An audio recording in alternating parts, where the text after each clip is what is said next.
There's no place to escape to. This is the last podcast. On the left.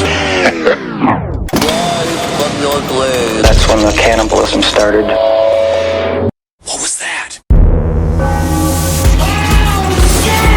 Yeah, I've been working pretty hard about making everything uniform and making everything up to my specifications. I got all his the very strict peanut-based specifications. I told you we talked about it before the show. A peanut town is a thing. I came from a peanut town. Is not a thing. All right, if a town runs on peanuts. I bet you there's a town named Peanut. Sure, that's fine, but that's not a peanut town. There's no town that's got a peanut-based economy unless they're literally using peanuts as money. That's what they do. That's not what you did? Welcome to the last podcast on the left, everybody. I am Ben Kissel. That's Marcus Parks. Hot peanut debate. I come from a pistachio town. I like pistachios. And this is my problem. So I got to deal with a peanut. You know how we used to deal with peanut people like you? Kill them in their fucking sleep. Oh, that's ridiculous. Pistachios are ridiculous, though. They're like dating a model. They're so difficult to crack. Peanuts are just a chick you found at the bar. That's the problem. Is I like a selective nut. I guess so. I like a nut that I need tiny little nails for. I have to grow my nails out like I'm a professional guitar player. Well, speaking of tiny little nails, today's subject matter is particularly intense, quite disturbing, dare I say, overall disgusting. You've asked for him. We're giving him to you. Heavy hitter, Albert Fish. Albert the Carp Fish. That was his nickname, wasn't it? Oh, big floppy, stinky carp. Yeah. This guy was horny. Yes, and like Carp, if you met him, you should have slammed his head against a rock because he's an infestation. He was definitely born bad and should have been killed as a child. Yeah, without a doubt. I mean, this guy was a born sociopath. This guy had absolutely no feeling whatsoever. As we know about sociopaths, every sociopath has a game. They all have something that makes them feel good. Of course, because they can't have no connection to other human beings, they have that one thing that makes them feel good. But except for Albert Fish, who apparently had about 30 or 40 things that made him feel good. No, but the things made him feel bad and then made him feel good. You got to flip and reverse it again. Right. He's going to Missy Elliott every single time. Now, you asked for this. Yeah. You wanted this episode. We've wanted to give you this episode for a long time. It's like we read about the Grace Blood letter. I know I have. I've read the Grace Blood letter several times. It does not make me horny. It doesn't. I did not get hard reading the Grace Blood letter. But you did read it multiple times. Yes, I have. I had to. More than research. once. No, for research. For research. And anybody who's into serial killers has read the Grace Blood letter. You know that he wrote the letter to Grace Blood's parents and telling them that he ate them and he did not eat their daughter and he did not fuck her, so she remained a virgin when she died. Now, I thought that was the most fucked up thing that he did, really. Right. I know that he was a sexual deviant. That's in the top 10 still of the worst things that he did. Honestly, could We be gotta top 20. we're putting the Bud letter in the top 10. I would say top 20. It's definitely the Christmas special. All right.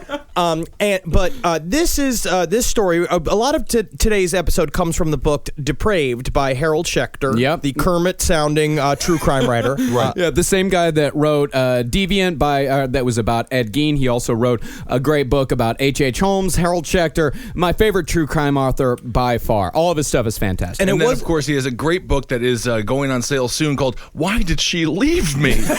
Maybe I have no one. Subtitle, I have no one. Right. I did not realize the extent of Albert Fish's deviancy until I read this book. I kind of had an idea. I knew that he invented sticking things up his penis, and he was a real fucking prince that way. He was a real Tom Waits when it came to spanking himself. But this story is so disgusting and so depraved. I hope you just understand that, and that we're doing 3 episodes of it. So you're fucked. If you got a problem right now, if anything that we say in the first 15 minutes of this makes you like viscerally upset, like kind of queasy. Well, keep on listening. You're going to love all 3 episodes. Perhaps you could recommend they smoke some weed or something, Henry. No, this is a sober episode. I'm going to recommend get a bottle of whiskey, light a candle like you're a 1950s detective, and you're going to solve this case with us. Yeah. What do you mean solve the case? I don't know. Albert Fish did it. My problem is that if you solve the case, I feel like that means in the end that one of these stories is going to make you horny. All right. So hopefully you don't solve the case. Do not solve the case. Yeah, all right. Strap in, fuckers. It's time to enter the nightmare that is the world of Albert Fish, a.k.a. the Ogre of Murder Lodge, the Vampire Man, the Orgiastic Fiend, the Moon Maniac, the Aged Thrill Killer, the Werewolf of Wisteria, and perhaps most terrifyingly, the Gray Man. Albert Fish was a pedophile and child killer who brutally murdered and ate at least 3 children during the early 20th century. I believe children should be eaten and not heard. That's true. Although I think they are heard when they're being eaten. Because they're screaming. Yes. Now, while we will never know the absolute truth as to how many children Albert Fish killed and raped before he was caught at the age of 64, one Supreme Court justice who was privy to the investigation of Fish's past put the number of murders at around 15 and the amount of molestations in the hundreds. Wow. Hundradios of mustachians. Cannot believe that. Because think of it, you know how like dogs, they say 1 year in a dog's life is 7 years in human life? Yeah, I've heard that before. 1 year in Albert Fish's molest life is like 25 years in a normal molester's life. That's So Fish was what one psychiatrist referred to as a, quote, psychiatric phenomenon. Unlike any other killer that we've covered, Fish's motivations for killing hit all 4 types of serial killers at one point or another during his life.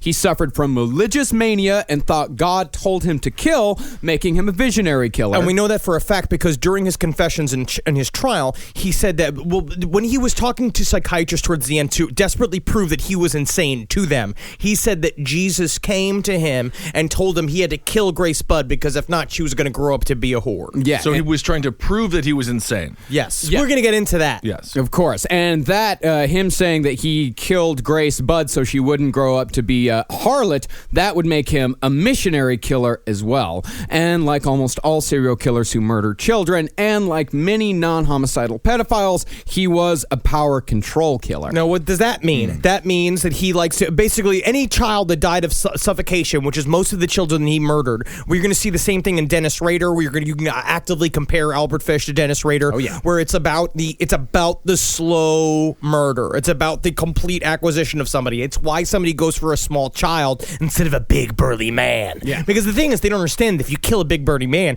and right before you kill him, you jerk him off, you're going to get so much more splooge out of it. That's right. So it's power, control, visionary, and missionary. Yeah, power control, visionary, missionary, but the type that Albert Fish fits into best is hedonistic. Ooh. Because Albert Fish's sexual perversions, I would say they are almost mythical in their variety. He's like a leprechaun. Like what makes a unicorn all hard? And I bet if you spanked its asshole, and I'm not talking about its meat around its asshole, I'm talking about right in its asshole. Right. That would get a unicorn ready to have sex. Well, I want to say I'm very upset with Rosie O'Donnell because as soon as you said the name hedonistic, the word hedonistic, I thought of Exit to Eden and Rosie O'Donnell in S&M gear. No.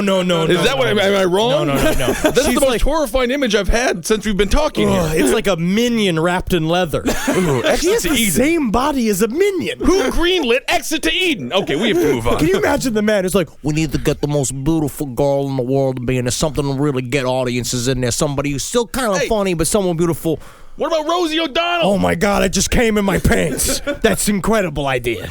Well, one psychiatrist said about Albert Fish, quote, I can tell you that, to the best of my medical knowledge, every sexual abnormality that I have ever heard of, this man has practiced. Not only has he thought about it, not only has he daydreamed about it, but he has practiced it. For example, he has practiced oral perversions on the rectums of men and women and was also extremely interested in urine. It's the term extremely interested. Right.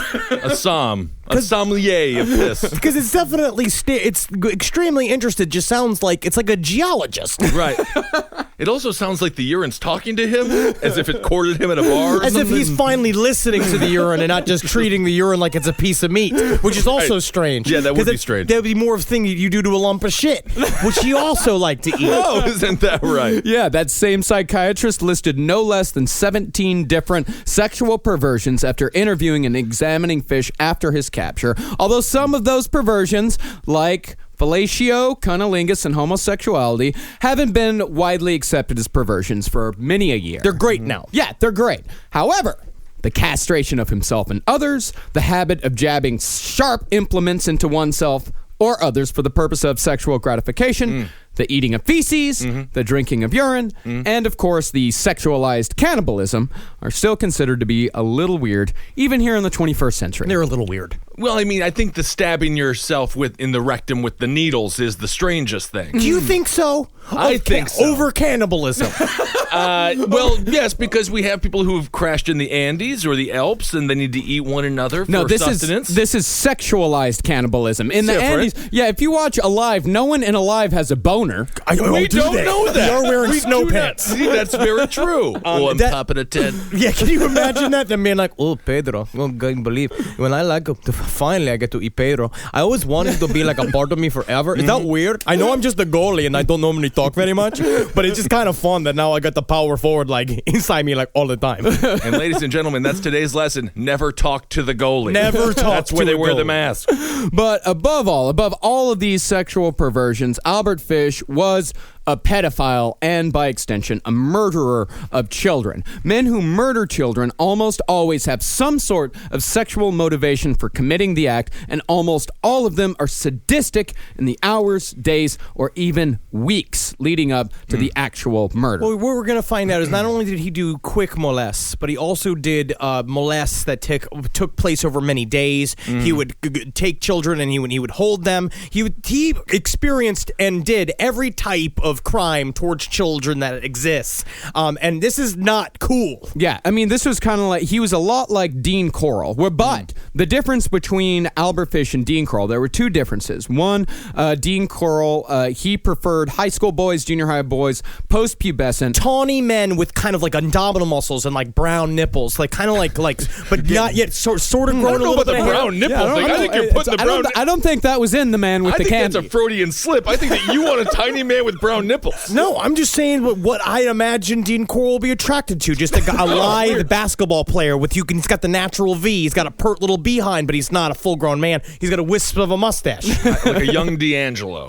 Yeah, but Dean Corll, he only had really one sexual perversion. He had one thing that he liked to do, and that was tie the boys up and strangle the boys. I mean, there's a lot in there. There's a lot in there. Let's not minimize. We're not poo-pooing him at all. Don't poo-poo his strangulation fetish. Definitely not. No. But Albert Fish, he preferred prepubescent boys, and he tried everything that came to his mind, and a lot came to his mind. It's like the difference between a burrata and a fresh firm mozzarella. Oh, yeah. One is more delicate. I guess Albert Fish did save a lot of money on booze. The people that he was doing terrible things to couldn't drink yet. Yeah, Dean Corll's throwing parties every weekend Yeah. like he was Jay-Z. Right. Another thing that is interesting is that I was reading an article in Psychology Today. You're welcome. Do you subscribe now, or No, I got it for free on the internet after looking up child killer psychology ? And it is an article that said it was very interesting is that a lot of times men who kill technically children ages 13 to 17, most of the time they kill in order to get rid of the body. The pleasure is in the actual sexual assault. But those that kill from the ages of 5 to 12, normally the killing is a part of the process of their fetish. And Albert Fish is definitely that. What we have here is an instant jump in the sadism of his life that's very, very intense. It goes just from cruelly molesting the children, which is probably in the end some sort of flip-flop version of I love these kids so much I just want to touch them in his head, to I love to hear their screams, to I need to make them scream, to I need to then also make the scream stop because that's when I cum my pants. Yeah, exactly. He was a lust murderer. A lot of these guys are. I mean, these lust murderers, they use close-up methods of killing. They like to stab. They like to strangle. These are guys like Ted Bundy, John Wayne Gacy, Jennifer Bianchi. Yeah. These guys, they are absolutely lust murderers above anything and everything else. And this is the most common motivation for serial killing by far. I just want to say the only time you should make kids scream, it's for ice cream. Because that's what they deserve. They should grow up and they should have a wonderful childhood and they need to scream for ice cream. Even if it's at knife point? No. You will scream for the ice cream! Well, Scream and you get the honestly, ice cream! if you do give them the ice cream and you do not do anything wrong to them, that's okay. And then you didn't in any way, shape, or form make them scream. This is the problem in that term. In the beginning, is that you have to make them scream. For ice cream. I think Like, the only, I want it so bad. I think the only times children should scream is in a choir when they're portraying the Great Fire of Chicago. When they're doing an a cappella version. Okay. Now, while lust murderers tend to be sadistic, Fish is different in that he was also masochistic. Perhaps the best known fact about Fish was his predilection towards shoving needles into his own body. An x-ray of his pelvic region showed that he had, at the time of his arrest at the age of 64, 29 needles in his body. And that didn't even count the ones that had slowly decayed while inside his body over the decades that he'd been doing this. How dangerous it would be to be your colon doctor. How long of the needles are we talking here? I mean, how did anything puncture an organ? How did he bleed internally? I mean, we see videos like that of people sitting on light bulbs and whatnot. You do. No, I don't. No, we see videos like You that. do. You just saying collective we. Yeah. You know what? Just some people are lucky. You got lucky, huh? Yeah. Some people have a charmed life. There were small needles, and he Okay. stuck them into the kind of the fatty parts of his body because what he really wanted was to stick them in there so far that he couldn't get them out, and so that they would be in him and cause him discomfort for long periods of time. Yeah, and his favorite place to shove him in was his perineum, a.k.a. his grundle. Ooh. Yeah. His Hershey Highway. Nothing like that strip of brown piece of meat right there just begging for some needles in it. Yeah, that's the part where Samwise carries Frodo. Just Yes. right over it into whatever. Into Mordor. I Into can't Mordor. carry the ring, but I can carry you. I think we're traveling through the Grundle. Oh, God. Samwise, what are you doing to your... oh, my God, Samwise. Oh, look, I'm a pincushion. Weird. I'm having one. Uh-oh, fuck. But on a number of occasions, instead of just the grundle, Albert Fish tried stabbing his testicles, but that pain was too much even for Albert Fish. Yeah. And the genital mutilation didn't even come close to stopping there. Not even close. Not even even close. close. Wow. Perhaps the most inventive was his habit of inserting roses into his urethra.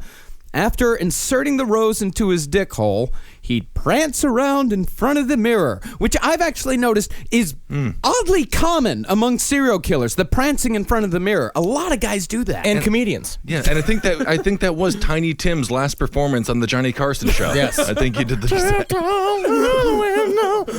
That is weird.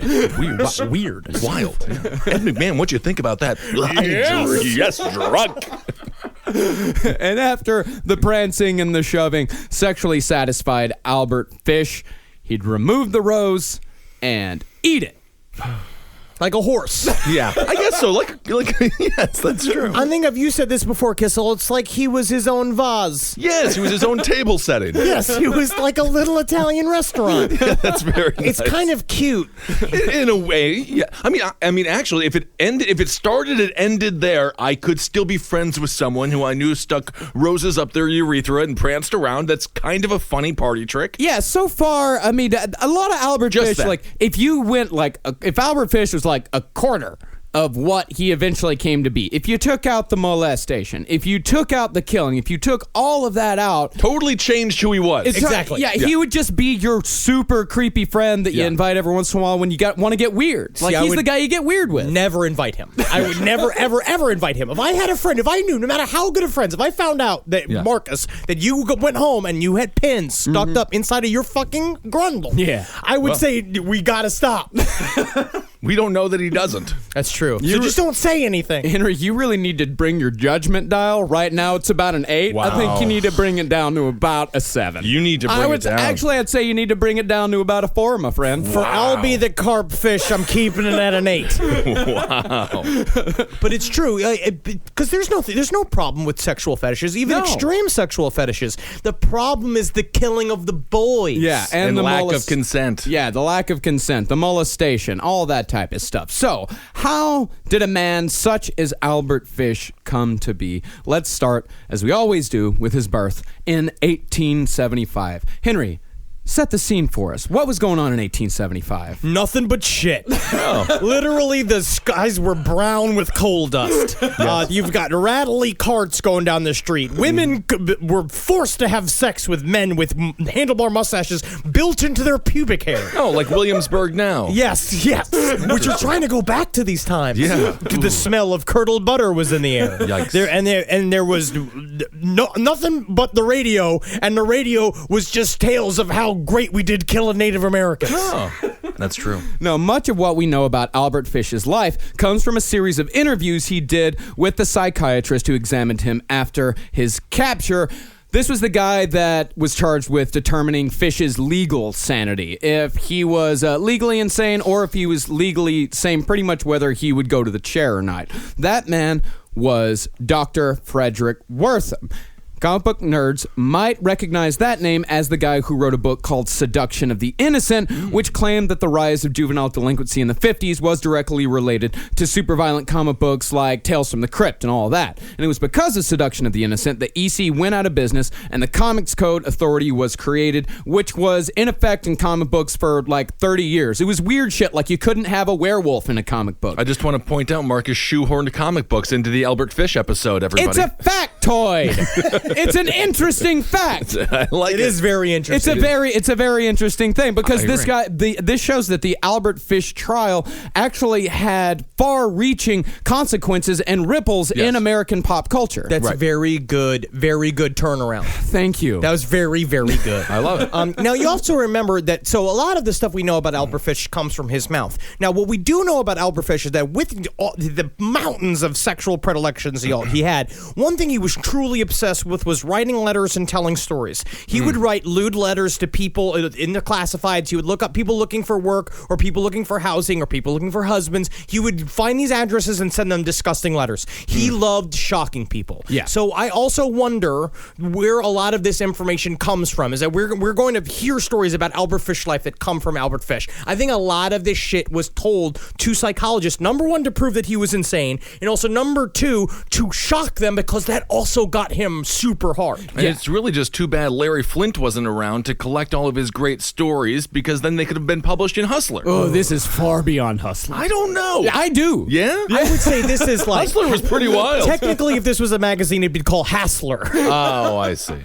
Yeah, I mean, a lot of this stuff does come from Fish's mouth himself, but there is enough actual evidence and there is enough testimony from his family to say with a reasonable amount of certainty that a lot of the stuff that he talks about is at least half true. Well, we talk about with the Satanism and the government stuff. It's like if only 10% of it is true, it still makes him probably in the top percentiles of the worst sexual deviants in American history. Right. So Albert Fish was actually born Hamilton Fish. He was named after an ancestor who was governor of New York in the early 1850s.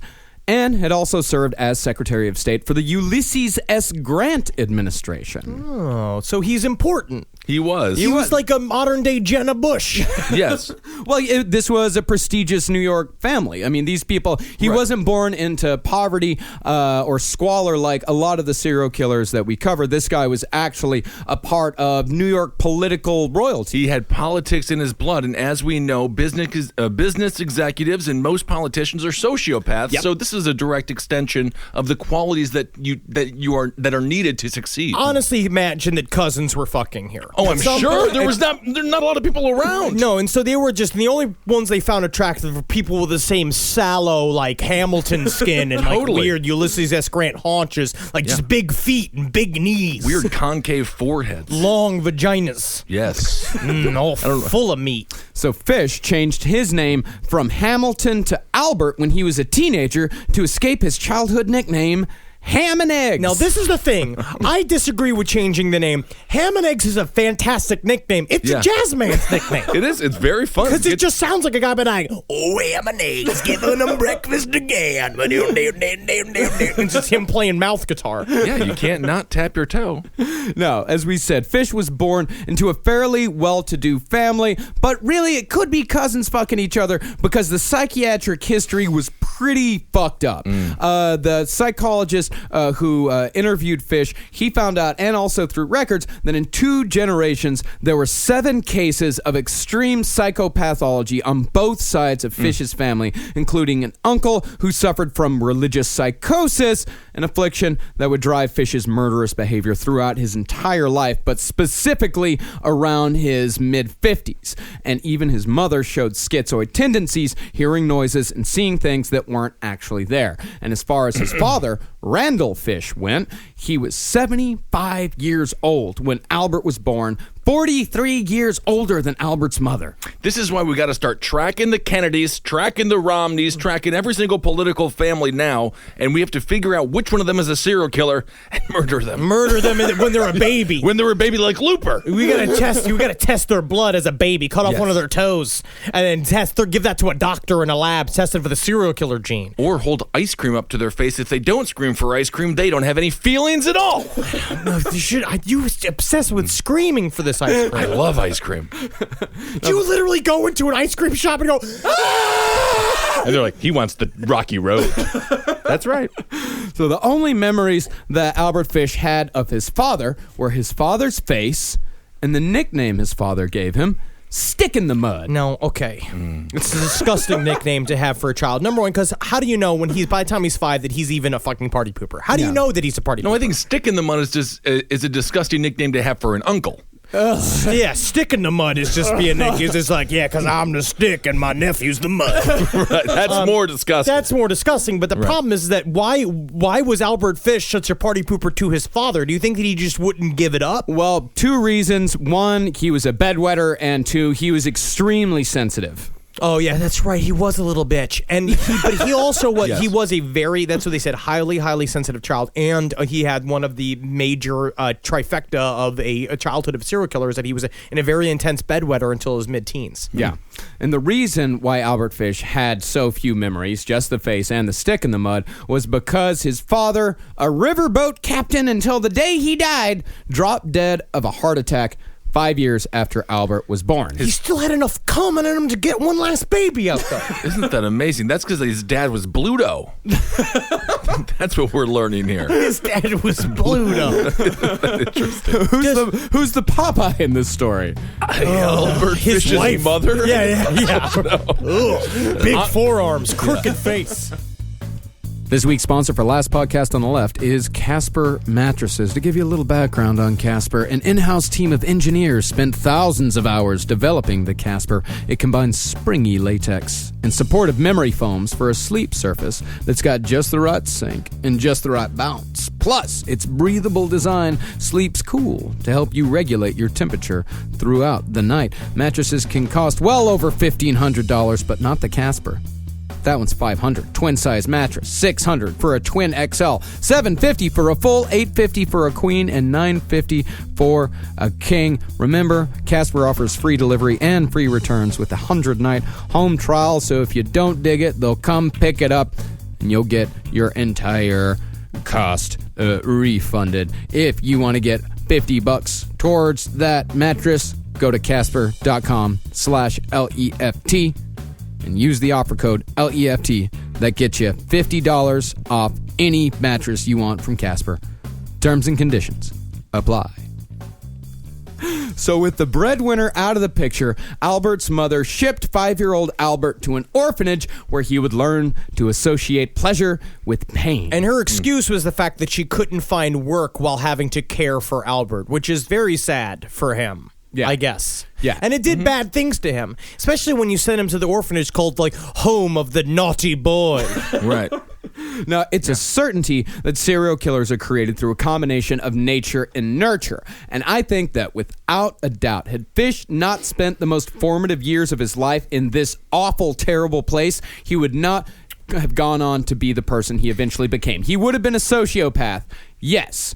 But I do not think that he would have been a child murderer and molester. I don't know. This guy was a real Uncle Jesse. He was such a Uncle horny Jesse boy. never touched any children. I'm just saying, we don't know what he did with those guitars. I feel like if Albert the Carp Fish was even in a fucking race car family, he would have put his dick in a muffler. I don't at know. some Marcus point, makes he'd a been- good point about nature. Yes, of Or I mean, course. about nurture, rather.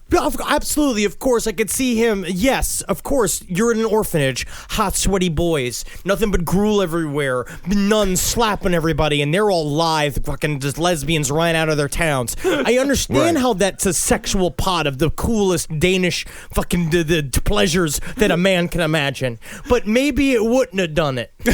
Maybe not. Well, Fishy, he could be compared to Jeffrey Dahmer. You know, you could say that, yes, of course, Jeffrey Dahmer was born a sociopath, but add that sociopathy to the loneliness and neglect that he suffered throughout his childhood and throughout his teen years, and that pushes him to make best friends with a 14-year-old Filipino boy that he drills in the head and shoots with certain chemicals. Well, he was just trying to make a lover that he keep forever. That's what we're all looking for. Dahmer really did not have that bad of a childhood. No, he had a fine childhood, but he was a. But it's he the created soup. his own world of loneliness. Yeah. It's the soup that we talk about. right. You know, it's like that's just, he did not have that bad of a childhood. It wasn't that terrible, but it was nothing but loneliness and isolation. And when you add all those things up, you add sociopathy plus loneliness and isolation, plus hating himself for being a homosexual, plus alcoholism, and that adds up to Jeffrey Dahmer, the serial killer. It was really the beer base that made it the nice Beurre Blanc. All right, let's that get back. created him. Let's get back to the carp himself. Now, a lot like Charles Manson, Fish was a small, sensitive kid who was beaten mercilessly and was sexually assaulted by the larger, older boys in the orphanage. But unlike Manson, flipped it and turned it around into an almost manipulative currency, Fish eventually learned to like. He flipped it and reversed it in his own way. That's how you do this, guys. That's you got to adapt. Yeah, you got to adapt. And Fish's sexual awakening, if you could call it that, happened when Fish witnessed the orphanage guardians whipping young boys 6 at a time, naked, so they could all see each other's injuries. See, that's where it gets bad. That's where it gets weird. But I feel like I wish you could have just turned it into like I'm gonna make paddles for the world so that everybody can be spanked into a smile. Could be. It's like the Willy Wonka of ball gags. You sort of get into the sex business. Yeah, get into the sex business. That's completely healthy. Sure, you got to get a connection with someone who sells rubber. That's tough to do. I don't want to meet the man who's just like, yeah, I got a whole warehouse of rubber. But my problem is, Albie, is how do I make it so you can fuck it? That is the problem, isn't it? Now, Fish said that his first sexual feeling came before the age of 7. That was when Albert was whipped, and more importantly, when he heard and saw other boys being whipped. This is when he first latched on to the screams. Of course, this is also where Jesus got wrapped up in all of this, because the supervisors would read passages from the Bible as they beat him, particularly verses about sins of the flesh. And somehow the ideas of God, pain, punishment, and pleasure got inextricably tied up in Albert Fish's head, and they would never come apart for the rest of his life. And as we know, is that once something's sexually linked in the male mind specifically, once your sexual intricacies, Once it clicks in there, you're all mixed into pain, then you're fucked forever. You're done. But can you imagine the other orphans just like literally being like, "Oh, hey, I'm an eggs. Hey, welcome to the home for naughty boys. Hey, we're having fun here, right? What a great game. Everybody look at the dead pigeon the other day. It's nice to have you. It's nice to have a seventh man. You know what I mean? Hey, we were noticing a thing. Like, when they line us up in the 6 of us and give us a bit of a whippity whip, and then we've got to make with the noise in order to make them to stop, you know? Me and the other boys are talking about it. And couldn't help but think, you seem to like it. And I wish you'd stop liking it. Because I tell you what, for me, I hate it. I don't like it one bit. Because that's why I'm screaming. You know, and when I'm screaming and I look over at you and you're smiling and you got a bit of a tent going, kind of makes me resent you. And that's why we all felt we need to express ourselves here, M1X. All right? So flip it around. Give us a frown next time. Yeah, I mean, I'm sure that the other kids were jealous of his sheer joy over their pain. Can you just imagine that? Just staring at him, and he's just like, yeah. Like, even as a boy, just 6 like, years old, yeah. it's like, I think that if you just spank the little ones a little harder, it'll make a higher pitched noise. And you get the fatter ones and you spank him a little bit, he'll make a lower noise. Oh, I see. Sort of.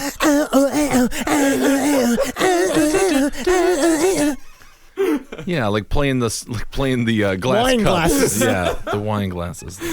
Now, there was a particularly disturbing incident that Albert Fish related to Dr. Wortham years later. Although, as we said earlier, we have no idea whether this actually happened, whether it halfway happened, or if it was pure fantasy. But this is the story that Fish told of his orphanage years.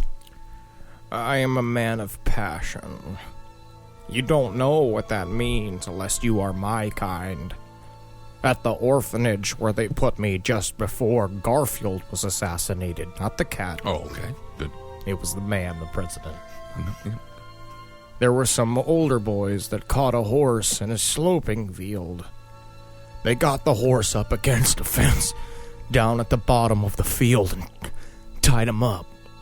An old horse. Oh. They put kerosene on his tail and lit it and cut the rope. Away went that old horse, busting through fences to get away from the fire. But the fire went with him. That horse, that's me. That's the man of passion. The fire chases you and catches you, and then it's in your blood, and after that, it's the fire that has the control, not the man. Blame the fire of passion for what Albert Herbert Fish has done. I'm having one. I can't even make it through the story. You guys got a pillow. Right. Now, if that story was told by an entrepreneur, it's actually kind of motivational. Yeah. You are driven by your passion, and it forces you to run. I mean, Unless the ultimately it consumes Yeah, you. it's like Unless if the that was, entrepreneur- but if that, like, say if that was Mark Cuban. Sure. Yeah. That's what he lights his tail on fire, and he goes every day, and they won a championship because he founded Sherman. But if he's wearing a diaper and he has to remove a ball gag from his mouth Yeah. and then tell the story. Well, that's different. Well, we don't know what Cuban's into. Now, this incident with the horse, whether fiction or fantasy, could be related to another strange habit which Fish would indulge in from time to time. He would soak a length of cotton in alcohol, stick it between his butt cheeks or all the way in the hole, and light it on fire. So he was like a Yankee Candle. That's kind of nice. What's the smell on that? Old man cock. Strange. Just burnt pubic hair. Yeah, you know, when you light the candle, it makes the house smell worse. Yeah, and it's all the screaming and then the sounds of an old man coming. Did you say screaming? Do you got ice cream in here? Kind of funny. That is funny. That is kind of fun. But I also, like, again, we talk about the table metaphor. Yes. Now he's the vase and the candle. Yes, he's got the whole thing going on. Get some doilies on his nipples. Put some, I don't know what can go in his mouth. Maybe some grapes or something. Yes, it's true. Oh, you put hard candy in his mouth. Ooh, that's kind of fun. An after dinner mint. Oh, and just the clacking of the, you know when someone's got a mouthful of mints and it's just the clicking up against somebody's teeth? Totally understand that. So at the age of 9, Fish's mother, who had somehow taken 4 years to find a job, removed Fish from the orphanage and brought him home.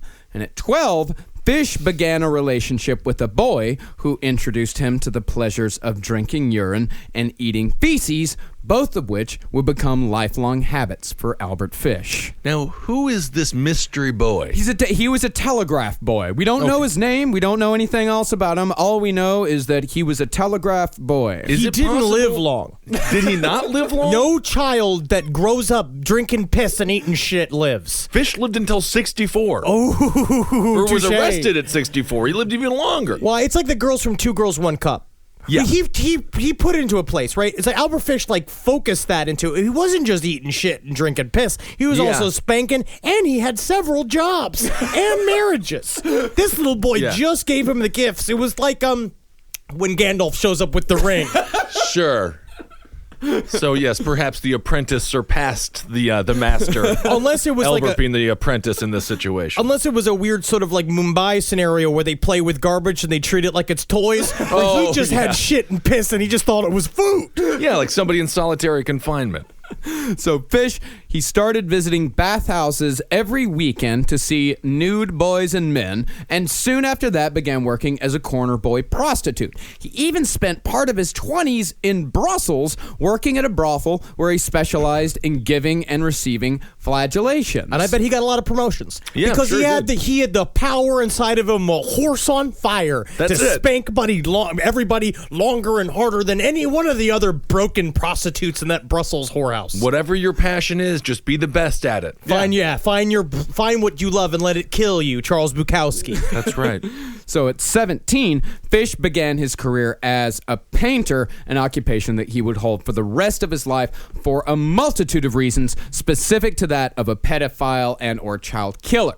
First of all, many of the jobs he took were at places where children were readily available and vulnerable, like YMCAs, hospitals, and orphanages. Jimmy Savile would use this same technique decades later. No, what I also find interesting is that in Depraved, they also said he would do it at homes of the tubercular. Yeah. And I think tubercular is a really weird way of saying, like, it's super rad to have tuberculosis. Yeah, I thought that was a good name for my firstborn daughter. Tubercular! Tubercular Kissel.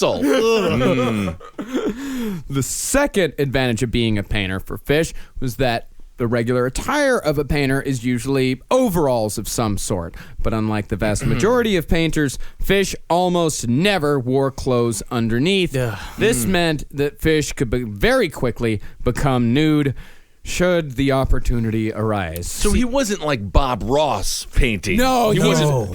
he was beautiful. painting. He was painting like window panes I see. and wall. Like he was the guy. He's that a would, house painter. He was the guy that would paint the walls of a mental asylum that horrible puke green color. Ah, yeah. But he was good at it. He was really good at it. Almost because he would just spank the walls with the paintbrush. Right. And they were like, it's an interesting style, but he manages to get most of the wall. Yeah, kind of a Jackson Pollock type. He's also very similar to just the life attitude of Picasso. You know what I Right.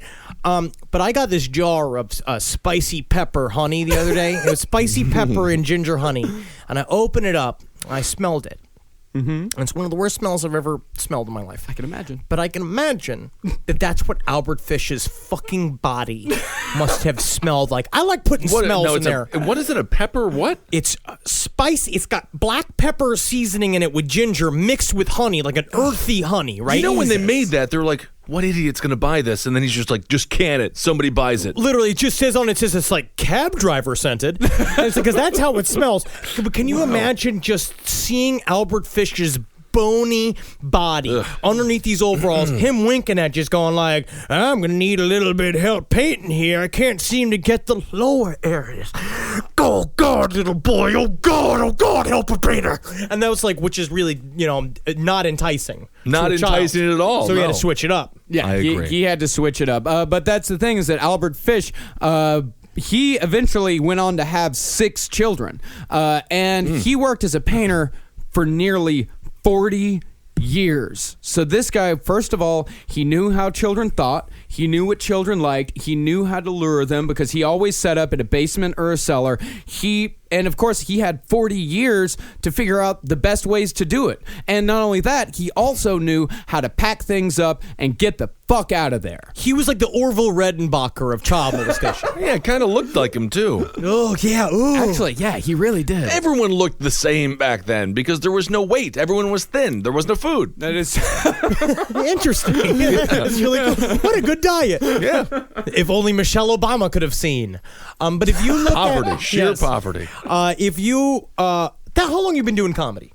About 15 years. 15 years. I'm on 15. Yeah, I'm on 15 in radio. We were like starting to get good now. Like this is the time I would say we're starting to get better. Getting there, yeah. He had 40 years of molest. Yeah, that's pro. a lot of logging hours. It says 10,000 hours to be an expert. Right. Now think about how long is a molest, right? I'm not really sure. But the lead up to a molest sometimes can be days up to months because he would groom a child. Yeah, Like, That all that's- counts. That all counts towards the. That's like if you were gonna bill those hours, Right. you would put that down on a timesheet. Yeah, for example, absolutely. like a last podcast on the left episode, it's not just the hour and a half of recording, it's the, 20 to 30 hours of research leading up to That it. we put father together. My father used to be a truck driver. He didn't just get paid for unloading and unloading. It's the drive time. Would he also get paid for sitting and thinking about the drive instead of raising you? My father would actually, he was sort of a televangelist over the old CB there. Oh, wow. What was his call sign? B-Kraut.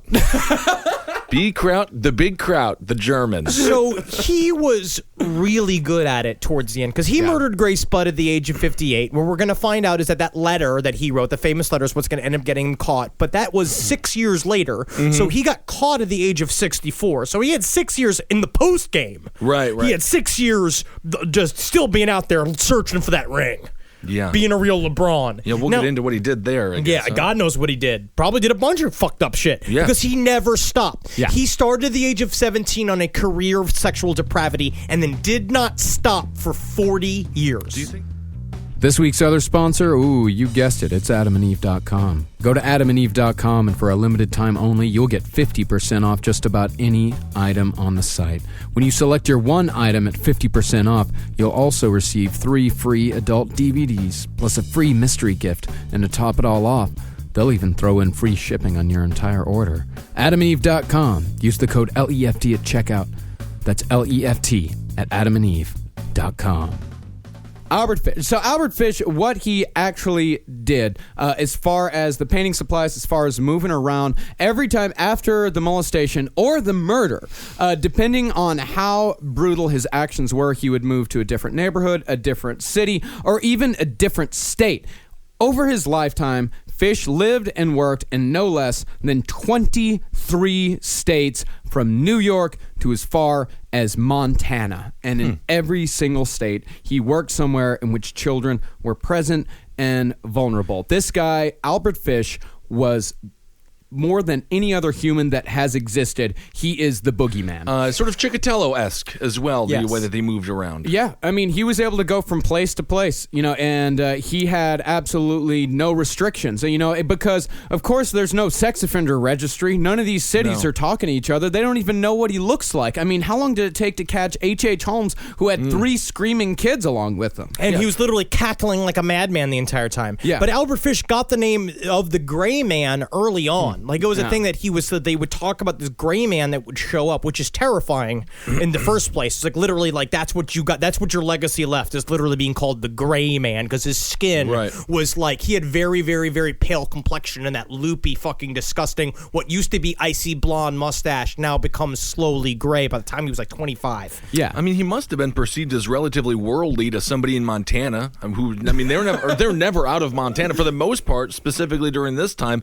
They didn't know what people were like in New York. I'm sure he actually had some interesting conversations with people who thought he was just a super smart dude. I just don't think you can trust anybody who can keep their whole life in one suitcase. Well, that's a good point. Because it means they're looking to leave. Totally. Yeah, and this guy, I mean, as far as the Gray Man went, when his picture came out, because his picture was sent out all over the country, this was a gigantic case, all over the country, there were people who remembered Albert Fish from their childhood, from decades before. Like, there would be a childhood memory that would come up, and they would say, oh my God, that's the Gray Man. That's the man that tried to kidnap me. That's the guy that, a mother pulled a child away from, decades before. He was that memorable and he was that scary. And there was someplace, the first version of a John Walsh, but because there was no television and radio wasn't really that great, just put on a one-man show all about trying to catch Albert Fish, but you had to see the show to know that he was dangerous. You have to pay attention. You have to pay the admission to see the show, and then you got a trombone player opening because you need somebody to bring in the crowd. Yes, of course. So he's there, and he's up there. He's got cymbals on his shoes, and he's playing the trombone. Hey, Ham and Eggs, go up there and warm them up. Warm them up for me. And he's just like, I hate the name Ham and Eggs. And he's just like, yeah, well, so does everybody. Now, one of Fish's most disturbing early expeditions into the world of perversion came when he was working as a painter in Delaware in 1910, where he picked up a kid named Thomas Kedden. Now, Kedden was 19, but appeared to be much younger and had the intellect of a child, which made him, as far as Fish was concerned, just as good as a regular boy. That's how the majority of celebrities date. That's actually how you do it. If you like unformed bodies, that's what you got to do. I mean, it's like that French guy who married one of the Olsen twins. They're strange looking. Very, very strange looking. And also the way Harold Schechter, I'm going to blame a little bit, because the way he described it as being like a tight-bodied young man. But he had the brain of a child, so it was like a child. It was like some weird thing of being like, all right, Harold. And after introductions, because Kedden had actually been riding the rails for a little while, trading blowjobs for protection. And that is true. That is true. Yeah, he had been riding the rails. He got off in Delaware, and Albert Fish found him and said, like, hey, why don't we go back to my place? The two went back to where Albert was staying. And what followed was a 3-week-long two-man orgy of perversion and degradation. Now, in a normal story, this would be you like can totally have a two-man. You can have a It's not two-man an orgy with 2 men. The metaphorical orgy. We'll put it this way. There's 4. Everybody's got 4, like, digits. You got 2 legs, 2 arms. So that's 8 total. But those aren't people. What they were doing was like there were 6 guys in there. Like an octopi. Yes, literally, they were acting like 6. Yeah, so I they see. were, again, if this is just normal, this would just be an early story from Mick Jagger's life. Right. But this was a kid that in this time period, people look for, like, he was looking for help and guidance. And I'm sure Albert Fish, which we're going to hear later on down the line, would often portray himself as a man with a lot of money who is here to take care of you. Like he would get a persona as a Hollywood producer later on when he began his letter writing series. But now I imagine the first thing he said to this kid was like, you come with me, little boy. I'm going to make sure you're okay. I'm going to feed you. I'm going to take care of you. And then, but all you got to do is give me a little bit of spickety spank and then Right. we'll be fine. And he's like, but Albert, there's no table around to eat on. Bon appetit. Do you have a rose? Yes, the night is a beautiful night. Sharing spaghetti. And I call it a Bella Spanky. Bella Spanky. No, this whole thing started with mutually sadomasochistic behavior, whipping each other, having various role play situations like father and son, teacher and student, so on and so forth. But it's always flipsy-turpsies because he liked being the boy in those scenarios. Fish was always the little boy in these. Which is kind of weird, but still totally fine. I mean, this sort of I stuff. guess. Technically, this is all legal. The kid's 19. It is legal. And yeah. everyone was dumb back then. Technically, it is legal. And hell, this isn't much different from what any listener out there does or, is into. Just smile on your face. Do you guys play little boy in school, Marm? We're not. Is it you and Pickle Girlfriend? No, we don't play little We're not boy in talking school. about it. No, we do other things. All right, move on. I do Fox and I do We're Scully not and Mulder. talking. No one wants to hear about it. Scully and Mulder, She-Ra, Scully and- He-Man. I do Wonder Woman and Wonder Man. There was no Wonder Man. That's Wonder Man. No, Wonder Man was in the Marvel universe. Get rid of him. Killer Croc and Spider Woman. That's kind of fun. Yeah, and so, at first it was all right, sadomasochism and roleplay. Totally fine, not that weird. But then it jumped real far, real fast into drinking each other's piss and eating each other's feces. And it went even further from there. Fish started cutting the boy's butt cheeks, and then he would put his lips up to the wound and suck the blood out. Yeah. It's Like a coconut. It's like when you want to get maple syrup from a tree. Yeah. Kind of like that. Very Vermont. And the climax... I wonder if they called it the Vermont. You want it? This is the Vermont. Oh, what's that, Albert? So the climax of the entire thing, so to speak, came when Fish tied up the boy, ostensibly for some regular S&M, because at this point, it was getting real weird, but it was also consensual at this point. But so Fish tied up the boy, got him hard, pulled out a pair of scissors, and started cutting off the head of the boy's penis. Now, what we're going to see later on is that his castration fantasies are going to be for forever. Like, this is the one, we're going to maybe say this is the first example of this. We don't know. Well, as what we've learned about serial killers up to this point is that normally people ramp up to extremities, right? Yeah. And so it seems like this maybe have been a thing he'd been thinking about since the very beginning. I don't know why, but for some reason, just cutting off the head sounds more disgusting. I feel like I could take it at the base. I feel like I got a strong base. I don't think the so. head is very sensitive. Yeah, I mean, the whole thing's kind of sensitive. It's definitely, when he says, when I want to give you a permanent downstairs haircut, you're like, okay, that's fine. My pubes are a little bushy. Right. But then he goes straight for the flower? Not good. Well, he didn't get all the way through because, I don't know why. I think this was just because it was early on in his experimentation phase. But the screams of this kid, too much for Albert Fish. He couldn't handle it. Okay. So he stopped the cutting, dressed the wound, untied the boy, left $10 on the floor and went back to his home base of New York City. See, $10 is not enough. Well, I mean, that's a lot of money back No, then. what's $10 in I mean, this is 1910. It's $10. Yeah. I bet you it's worth $150 right now. Not enough money. Yeah. No, it's still not It's enough. not an apology. Let's see. $10 in 1910 money. Let's See? look this up right now. Oh, it only goes back to 1913, but I bet that's okay. $243. Not enough money. $243. Clearly not enough money. And 47 cents. Nope, still not enough. No, it's now, not my enough. price is higher. What is enough? $5 million. That's it? That's actually cheap. Yeah, that's real. Find that's somebody real. to do that. Yeah, that's real low. Is that? To lose the head of your penis? Not lose it. It's starting to cut it. Oh, just starting to cut it. But Oh, then to it's cut off completely the head of my You're penis? totally sober. $5 million is in front of you. I don't know if I could do to it. just take a little snip while you're Do a hard. snip? Do a snip, like kind of like just a tiny little bit of the scissor on your hard Well, penis. we'll talk about that in a different episode. Why though? This I seems don't like know. to be the This is- time and the this place. is the time to This talk. is the time to do it? This is when it happens. $5 billion. We can just say any I'd arbitrary take number. $1 billion. I'd take $1 billion because then you can get a new penis. You can do whatever you want. Yeah, but however, think of it this way: he cuts it off, but he keeps it. Yeah, maybe I just get a whole new one and make it like a scene, a pro wrestling scene. As long as I don't have to watch him like put it on his nose and be like, I'm Rudolph, then Yeah, I'm fine. that would be terrible. Because that would be the memory that would haunt me forever. Yeah, they're like, yeah. So Fish, his home base was right where we're recording right now in New York City. New York! I heard if you can make it here, you can also maybe make it in California. Yes, I mean, it's actually more often that you'd make it in California because that's where the jobs are. Oh, we're in the place without the jobs. Yes, we are. We're in a fucking gridlocked. We're making our own jobs, God damn it. Good job, Marcus. Yeah. Also, the kid that got his penis cut off grows up to be Donald Trump's great-great-grandfather. Oh, isn't that something? So Fish moved here to New York City in 1898 and through his mother met and married his first wife very soon after.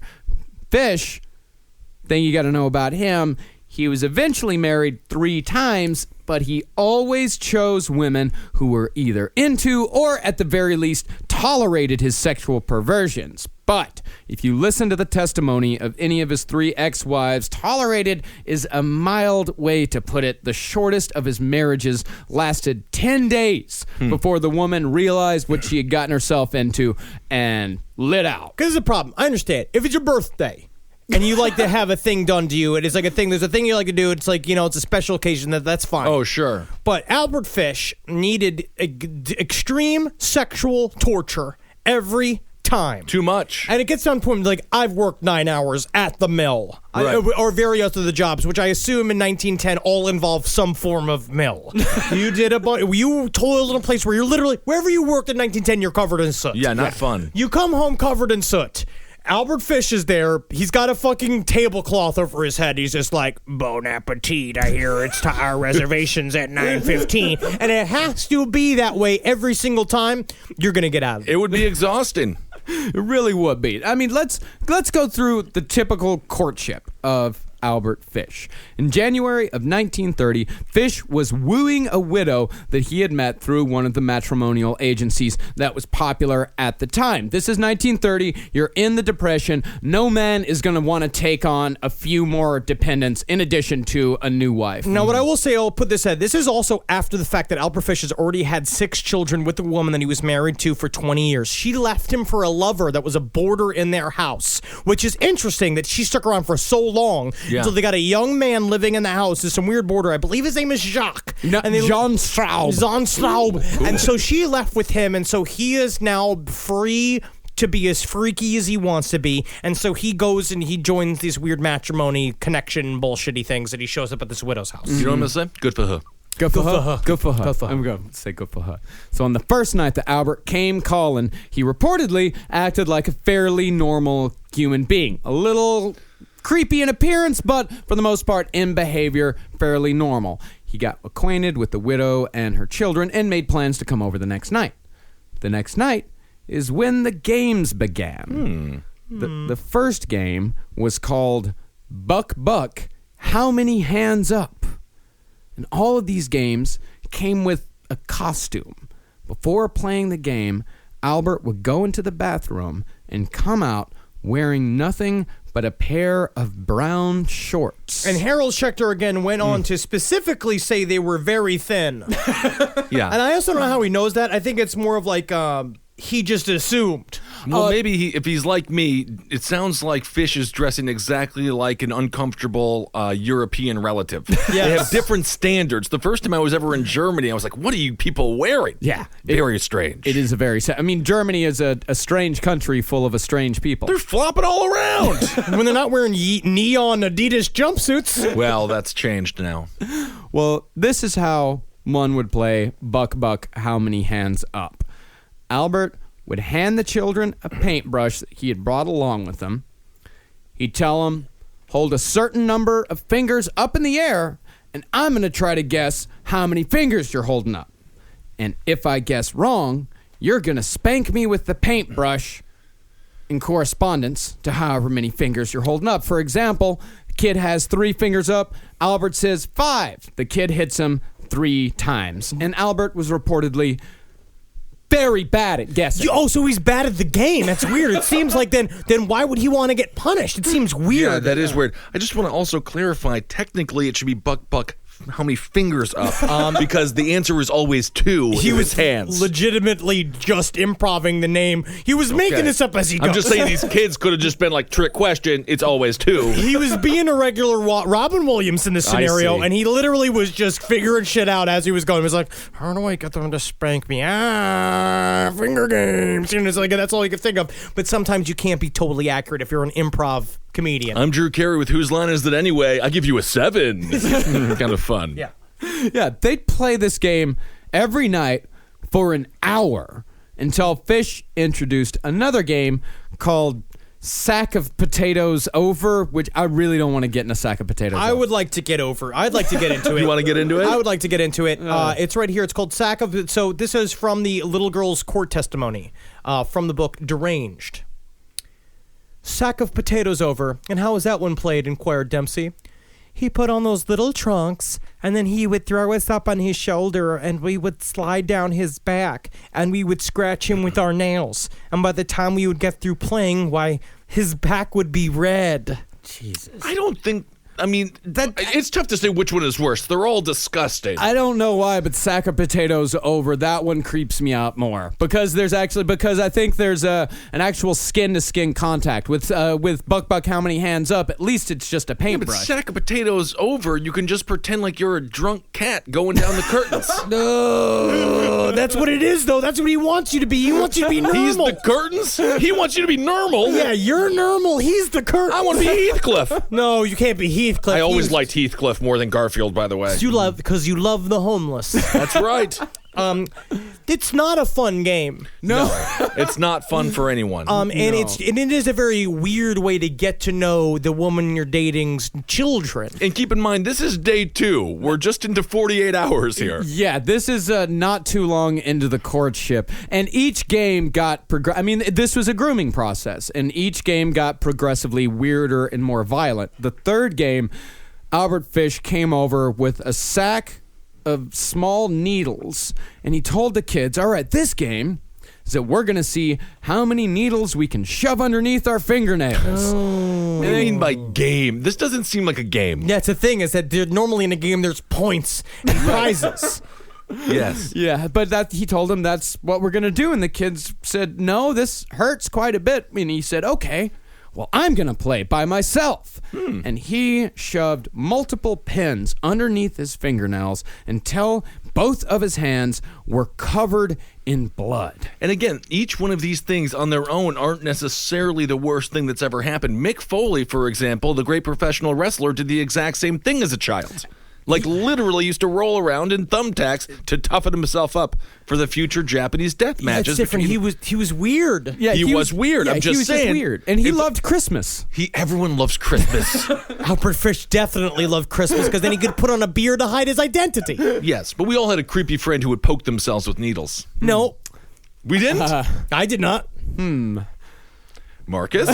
No, I'm fairly certain I remember a kid poking themselves with needles. It might have been me. Yeah, totally. See, my kids were more like into like weapons and like karate and shit like that. I know guys like that were big into like wanting to shoot up the school. Yeah. You're Queens, New York. Marcus is Texas. I'm Wisconsin. Yeah. Different worlds. Yep.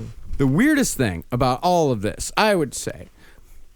I mean, Albert Fish. In the end, Albert Fish is always the weirdest thing in the whole scenario. It's always going to be extremely context. weird. Yeah. But in context, this is, I think, maybe not weird, odd, I guess would be the word. I'd say fucked up. Yeah, whatever. Well, it's just odd. What he would do after every time he would play the game, he'd go into the bathroom, take all the toilet paper off of the roll, bunch it up on the floor, and light it on fire. No, that was from the testimony of the widow. We went to talk about it during the trial. She said that that's what she discovered. But honestly, I think he had shoved it up his ass, set it on fire, and then threw it on the floor. Because what we're going to see later on is that when he was going from house to house, Albert Fish liked to play a weird sexual game where he'd leave shit on the bed and on the floor of places that he'd left in order to know that he could sexually get off on the fact that they'd have to clean it up. Yeah, and I'm going to say that's not the weirdest thing. Sack of potatoes, the scratchy game there, the needles, and then in Buck Hands Up.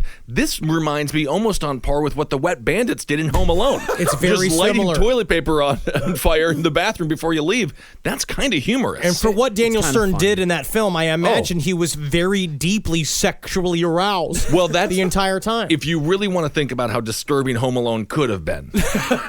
Can you imagine just Home Alone is just the beginning, is the first 15 minutes is just breaking in and then tying up Macaulay Culkin and then getting him hard and trying to cut off his penis? Well, it's a good thing his parents bought him all those micro machines.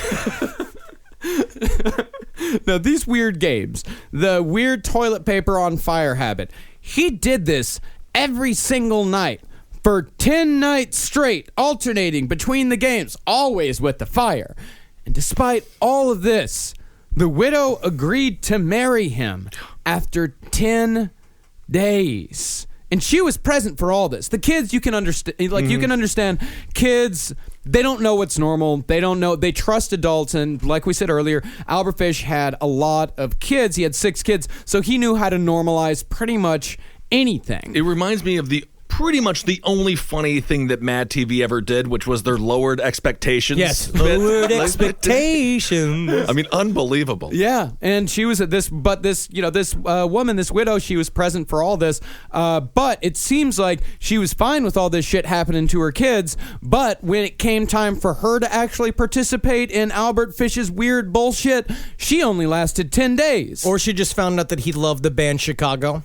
And there are people that love the band Chicago and people who hate the band Chicago. I like the band Chicago. Yeah, I'm a Man is a fantastic song. I'm just Stronger Every Day. It's a pump-up song I listen to before I go into auditions. Is Reelin' in the Years? Is that Chicago? No, it's Steely Dan, you idiot. Steely Dan's good. You rube. Steely really, but that's the... I wonder what finally broke the camel's back on that. Yeah, I'm not really sure either. We've been talking about this guy for a while now, for about an hour, and we're making a lot of jokes, making a lot of yucks. We're making some yucks. You know what? It just hit me, which is really odd that it just hit me after hours of reading the entire book of Deranged, doing all that stuff.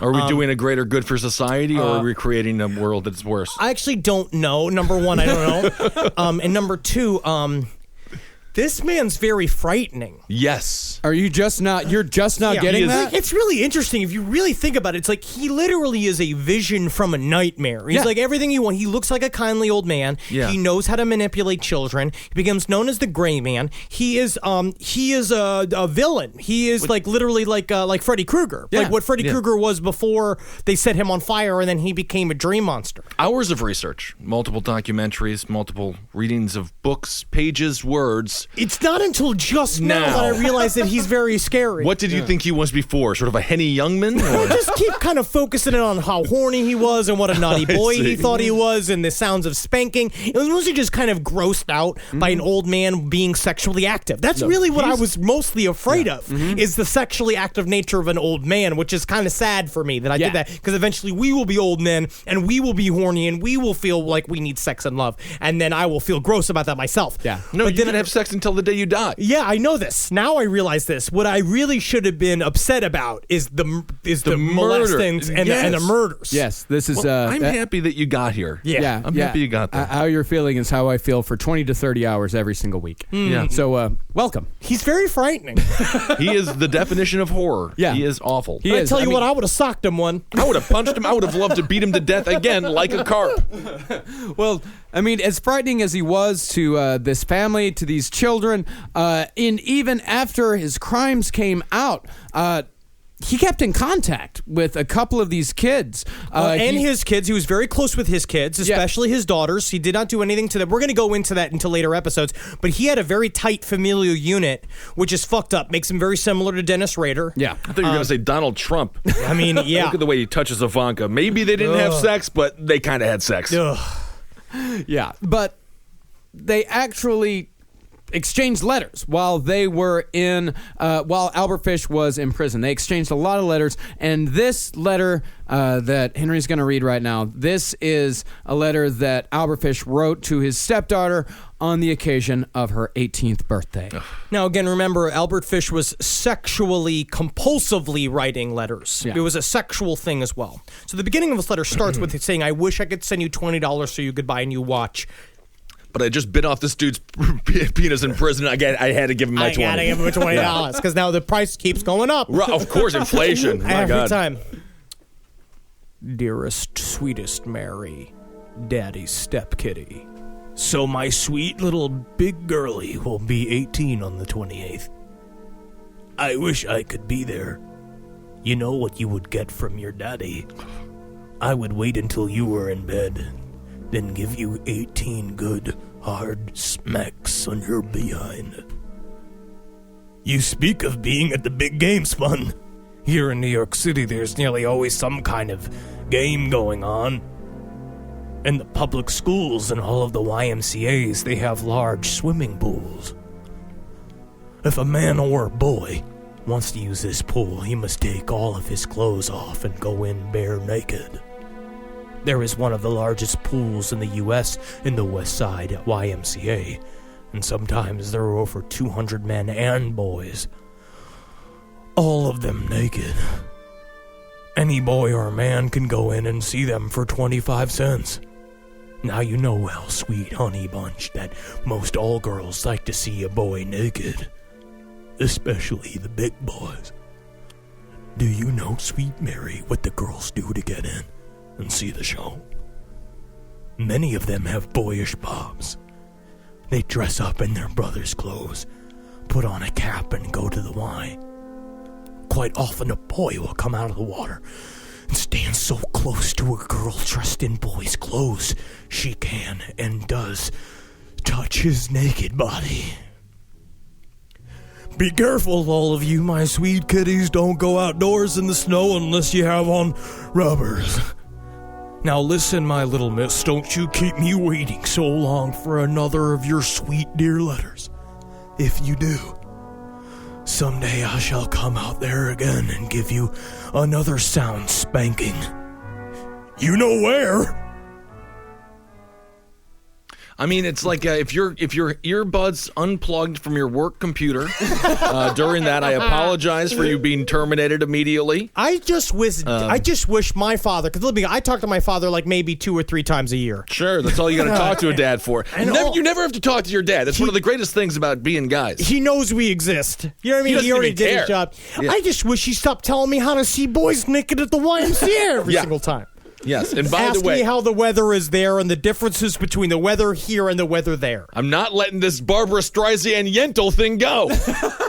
Barbara Streisand and Yentl dressed up like a boy, and she looks just like the boy Mr. Fish is discussing in his little letter. Interesting. I Barbara just think that's what Streisand. you imagine Yentl. sexually is Yentl. And when a bunch of Yentl. Yentls walking around the YMCA, and I'm so you just hope that all boys' rooms in YMCAs are just filled with young Barbara Streisands dressed up as boys. Are you going to be a star? Are you a star? Are you a star? And that seems as good a place as any to end part 1 of Albert Fish. And as we were saying, this guy is frightening. The nightmare is only beginning. It gets so much worse from here. All right, well, thanks for listening. No, amazing. It's really great very job, guys. disgusting. You know what's weird, though, is that it doesn't fill me with the same hollowness that Dean Corll did, because it's kind of interesting to find out about new sexual fetishes. I kind of think it's kind of cool to figure all that shit out, that he invented all this kind of stuff like he's Thomas Edison. Oh, no, he didn't invent any of this stuff. Yeah, a boy told him how to do it in the first place. Yeah. It was passed down. Yeah, it was passed down from boy to boy. Yes, like how the Throughout the Japanese ages. culture has great stories passed on to generation to generation. Yeah, This it's boy- like the sexual version of oral tradition. You do wonder if Albert Fish would have taught somebody else to eat piss and shit, then is the curse lifted? Maybe the boy that taught him that was just like, thank God I no longer have this fetish. Like It Follows, like It Follows. you just give it to somebody else. Have you seen the Adam Sandler movie, The Cobbler? I missed that one. It's like that, but with shit eating. Oh, I see. Wow, everyone. Thank you so much for listening. Let's see here. Marcus, do you want to talk about the Patreon? I mean, everyone's been so amazing. Yeah, everyone's been so great. Thank you so much for giving to our Patreon. We actually had, the reason why we didn't have an episode last week is because we had some major equipment issues here in the studio. And the only reason why we are up and running this week, while we're back up and running so fast, is because of the money that you guys have given to the Patreon. You guys gave us a nice little nest egg to dip into when we needed it the most. So thank you so much to every single person. If you guys feel like, if you're not giving yet and you feel like that we deserve a little bit of cash for the show that we do it here every single week, go to patreon.com/lastpodcast on the left. You can give even a little as $1 helps us out. If helps. every single one of you guys gave $1, it would be life changing. Honestly, it's because cash doesn't fix all problems, but cash fixes about 99.9999% of all problems. Yes. Yes, absolutely. And so thank you guys so much for supporting us here. And thank you for listening to all the shows on Cave Comedy Radio, specifically the ones that Marcus and I do together, the Roundtable of Gentlemen, and of course, Page 7. I was just a guest on Page 7 with Jackie Zabrowski, filling in for Molly Neffel. And, there's no better replacement for Molly than Fox News' Ben Kissel. Absolutely. She loves that. Like literally, if you want, it's like if Molly Neffel was pulled from the hell dimension from Event Horizon. I'm exactly what she would look like. Yes. And of course, Abe Lincoln's top hat for everything political. It's a very exciting time. Donald Trump just said he would. Why can't he nuke the world? So we're going to talk about that this week. He is a fucking monster. It is insane, bro. Do you think he's trying to quit? I think he is just like, what do I have to say before they shoot me in the head? Yeah, please, and so I can get out of this reality. He's just waiting to be pulled, kicking and screaming, so he can blame everybody else. Yeah, so right? we can sell another show. I think this whole joke went on far too long, and he's completely over his weird head. Yeah, he absolutely is. And, of course, if you guys dig music, go listen to my music show, The Lucky Bone Show. You can find that at mixcloud.com/Marcus Parks. But not a new episode today, right after I finish up with last podcast. And, of course, the Roundtable of Gentlemen as well. And we got, I will say, Your Pretty Face is Going to Hell is coming back in October, which I cannot wait. You're going to get the first 6 episodes of our new third season, which fucking kicks ass. It's going to be at the shit. And I want to thank Troma for throwing a lovely Troma dance last weekend. We had a lot of fun. I love all those people. John over there is a really good dude, and Lloyd Kaufman is a ridiculous human being. Awesome. Yeah, and thank you guys for allowing my band, The Cowmen, to play Troma Dance. It was fucking awesome. Thank you guys. Wonderful. Yeah. And thanks everyone who came out to the last live show. It was a real, dare I say, hoot. Yeah. And follow us on Twitter.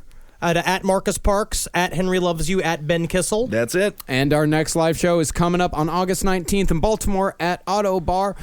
Just Google Auto Bar, last podcast on the left to get your tickets. We're almost sold out, so be sure to get those before the show comes, because usually tickets get sold out a couple of days, tickets get sold out at least a week before. And it really does show you how far we've come with Auto Bar. The last time we played there, 4 or 5 months ago? We were upstairs in the attic, hiding from the Gestapo, and now they have us downstairs in a beautiful, in a beautiful, I guess, theater, or what do you call these things? Venue. Can I ask, which one of us is Anne?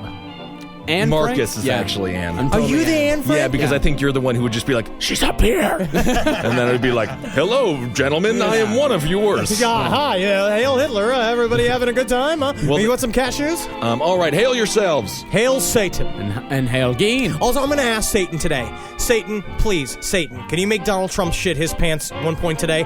Thank you very much, His hail poll Satan. numbers are just going to go up. Hail Satan, and hail me if you want to go send. And may gustalations. Gustalations, you little shits. Hey, guys, don't molest anybody today, all right? Thanks. So Ever. All right, everyone. These are our Patreon shout-outs. This is a thank you to everybody who has given to our Patreon so far.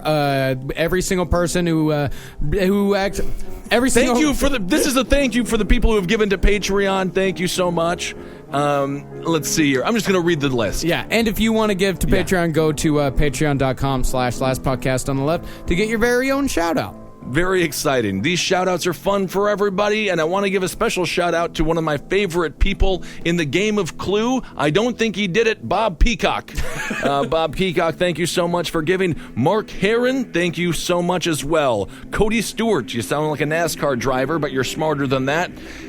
Zach Brame, it's Zach with an X, so he's edgy. What do you mean? The first letter is X? But I think it's pronounced Zach because you a fucking alien? Zach isn't a name. You cannot have that name. He has it. It's Zach Brame. It is not legal. It is. Steven Hernandez, Timmy Nolan, Connor O'Mara, Monica Williams, Katie Barrett, and Rob Epps. Thank you guys so much, literally from the bottom of my weird, big, too large of a heart. His heart is green if you cut him open because he's like the Hulk. Wild. Danny Carroll, nice name. Thank you. Jamie. Or is it Jaime? Jaime? I mean, I think it's up to you. It's now Jaime. Mike Patterson. That sounds like a pseudonym. Sounds like you killed a girl a long time ago and you changed your name from fucking Deirdre Rickery to Mike Patterson. So Deirdre thank you. sounds, Whatever. It could be. It's one of those it's like Dana or Ashley. Okay. Ivy Samples. Thank you. Sandra Bennett. Thank you. Lindsay Traeger. Thank you. Thomas K. Spence. You're welcome. I'm going to say you're fucking welcome. Magustalations. Magustalations. Thank you for liking us. Ashley K. Glowing Frenulum. Her name is Glowing Frenulum? Frenulum. Sometimes people on Patreon give aliases. Oh, that's kind of fun. That's probably smart. Yeah, probably. Robert Fauerbach. And I've got Dominique Noyola. Appreciate it. Thank you, Amanda. Thank you, Tops Bottoms. Thank you, Jennifer Ruth. Thank you, Stephanie Diamond. Ooh. Anthony Coleman, Ryan Cooper, and Chad Trudgeon. Thank you, all three. Also, thank you to Matt Ford and Tom V. Evans. All right, this first name, I think it's pretty saucy. It's pretty hot. It's Libby Hawker. All right, Isabel. I actually really like that name, Libby Hawker. Libby Hawker's a nice name. It's a cute name. Isabel. Thank you, Isabel. Anthony McClintock. And remember McClintock, a very famous actor from back in the day. There's a television series or a movie called it. Yeah, a television series. All right. Caitlin Parker. Anna Parent. Okay, see, now you're trying to trick me up. Let me read it. Now she's trying to trick. No, I'm on to Anna. She wants to make me look bad over the radio waves. Anna Parentoni. Yeah, we're still good. Victoria Patterson, Dylan Rostick, Alex Hirsch, Zane Raza, which sounds like a hell of a heavy metal singer. Zane Raza, and Jonathan Singer. Thank you guys so much. I'd like to say thank you to James de Trinidad. Bro, you got to get me guts, dude. That's Trinidad to you? I guess. It's actually a very rich culture. Yeah. Karina Stevens, thank you. Claire Johnson, thank you. Constance Turner, I believe I know Constance. Oh, yeah. You're wonderful. Yes. Alyssa D'Antonio, Jean-Michel Pierre, thank you. Bethany Cohn, Blake, Lacey Teets, who I do know, and she is lovely, and thank you so much for giving to us, Lacey. You're wonderful. Yes, Lacey is a wonderful woman. All right. And Meg. And Meg? It just the Family Guy character? It just says Meg. Oh, cool. I got Chase T. Hopper, Graham Irvin. Is it a W or a V? It's a W. That's Irwin. No, well, I'm doing it the German style. Don't do that. Caleb Sanford, Stephen Versten. That's actually Worston, but Versten, that's a very German name. Yeah, that one works. Yeah. Jamie Ilsley, Mitch Level, Scott Spiller, Jordan Landeverde, which means the Greenland, AJ Barroso, and Allison Goodman. Thank you, every single one of you. We very much appreciate it. And usually when Marcus lists off a series of names, that means they were all victims of a killer. So you guys are all doing better than usually the people he names. All right, I got this dude, Matthew Maitland. Maitland. There's a little bit of a typo there. Maitland? I thought there was a J, but it's not. It's just it's got a little thing on the printout. Matthew Maitland, Bryce Barnetts, Dana Scully, Then just Nick. Thank you, Nick. Sinos, which is a very fun thing. Daniel Fortis, Callan Piercy, Donald Grayson, sounds like a politician. Jonathan Orms, and Leanna Medina. Ooh. Thank you. Hector Guzman. Thank you. Julaine Wood. Thank you. Thank you. Lex. Just Lex. No, leave her alone. Chris Wilhelm. Taylor Groot. Chris Carlin. Sarah Bird. Brett Rapp. Vadim Veseloff. And Lee Porter. Thank you. Thank you. Man, I'm getting all the Germans. Here's to Dave Hauslein, Eileen Ellen Aubsbude, Jennifer Moon, Chris Puckett, Bjorn Mueller, Lee Ittrey, Ian, Hannah Diamond, Brandon Riffle, I like Brandon Riffle. Yep. And Tammy Groves, thank you. We appreciate every single one of you. Thank you very much. Thank you. Thank you. Thank and you. also Fred Noop, Alex Azalian, who I've seen on Instagram many times. Hello and thank you. You are lovely. Thank you. Hail Satan. Jared Sandor and Tim Valenta. Ooh, what's the one impression I could do on page 7? What was that one? Oh, god damn it. It's very good. I want to do it. It was great. Shit. Uh-oh. I can do Ted Koppel. Hi, I'm Ted Koppel. That's good. I could do Eddie Murphy from Norbit. Do it. How you doing? You know, I All also right. do we Tim got Gunn. one. Tim Gunn. What's your Tim Gunn? Tim Gunn. That sounds a lot like Ted Koppel.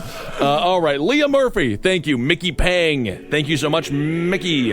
Jenna Pucci and Eric Evans. Thank you guys so much. I got Robert Perez, Harmony Perry, Chester McDowell, and finally, Margaret Hogg. Call me now. Call me now. Call me now. Call me now. Yeah. That was the Madame Cleo. Rest in peace. That's it. Yeah. And, yep. So, thank you for your fucking money. Yeah. Hail Satan. Keep it coming. Need your cash. Give me your money. No, well, give you me your you can't goddamn do it money. like that. Come over Yeah, here. that's Come not on, how you do clothes it, on. Henry. Come on, I got no clothes on. Nope. Absolutely. Nope. Leave your clothes on. Leave your clothes on, please. Give us money to keep Henry's clothes on. That's actually a good reason to give us money. Or pay me money to take it off. No one does that. We're losing money. Pay it to see it. Pay money Oh to my my God. penis to see it. No one wants to do that. Hail yourselves. Thank you guys so much. We really appreciate it. You guys are the best. Yeah, thank you so much. Patreon.com/lastpodcast on the left if you want to give. Thank you so much, guys. You have no idea how much we appreciate it. Hail Megustalations. Hail Geen. Hail me. Goodbye. Goodbye.